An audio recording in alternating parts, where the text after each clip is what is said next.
regardons dans cet outil comment déterminer la longueur d'un arc de cercle. Prenons l'exemple de la révolution de la Lune autour de la Terre. Selon le référentiel géocentrique, la Lune effectue une trajectoire presque circulaire autour de la Terre. Lorsque la Lune effectue une révolution,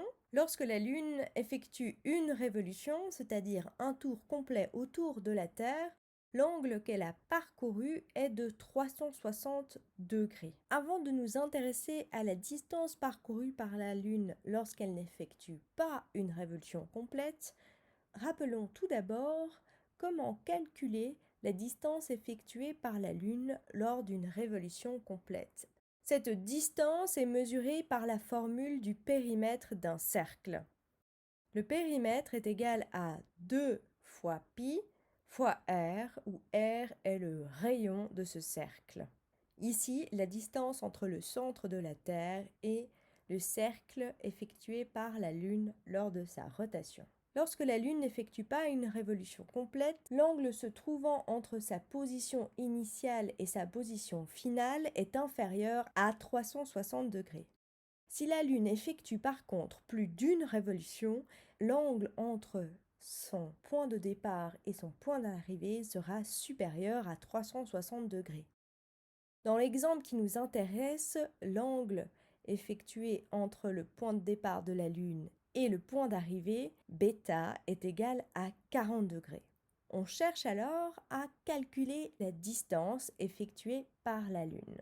Notez ici L. Pour cela, nous allons d'abord calculer la distance effectuée pour un angle de 360 degrés, c'est-à-dire quand la Lune effectue un tour complet autour de la Terre.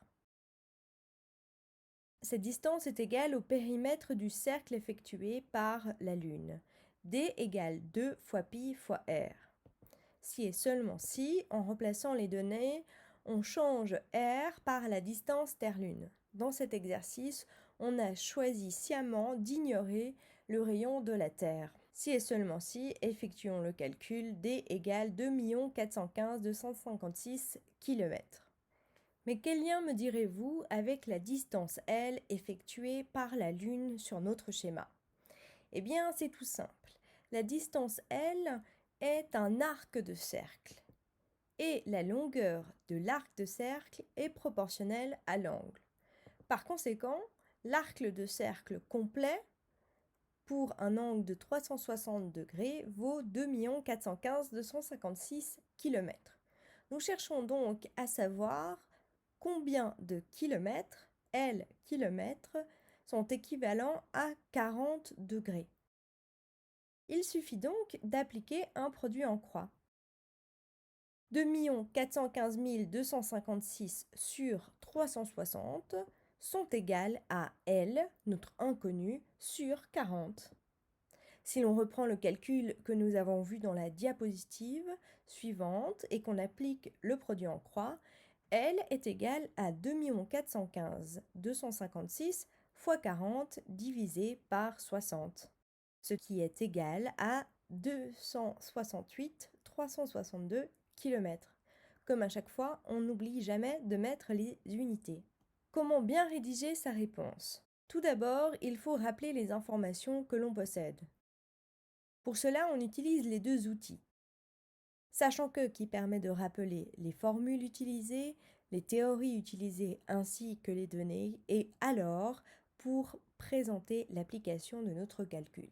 Sachant que la distance effectuée par la Lune en une révolution est de 2 415 256 km et que la distance parcourue est proportionnelle à l'angle effectué, alors pour un angle de 40 degrés, la distance parcourue par la Lune est de... Il suffit de reposer les calculs que nous avons vus tout à l'heure et ainsi d'y mettre la réponse. N'oubliez pas, comme à chaque fois, de mettre les kilomètres.